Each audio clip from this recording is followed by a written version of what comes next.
I just said, enough is enough. We're not doing that. And it was literally out of survival because that little chat in my head was saying, you should just kill yourself. This isn't worth it. What is the point of living if this is your life? And I was like, we're not going there, like we're not, we're shutting that down and we're figuring out something else.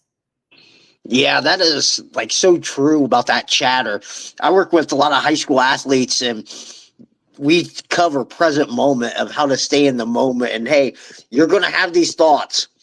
These thoughts are just going to run through your head when you're like meditating, doing deep breathing. Just, you got to let them be.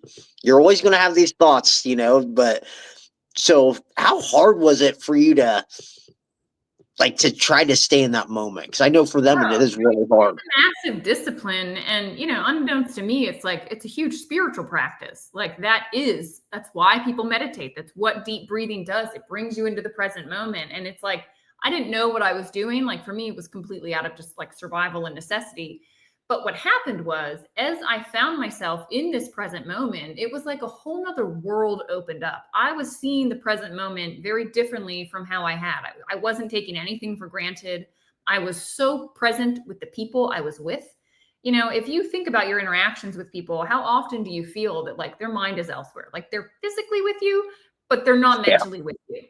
And I was mentally like there with people and receiving them in a big way. And it is so healing to just receive another person, to listen to what they're saying, to just hold space for them. And that was what I was finding, like, well, I can do that. I can do those things.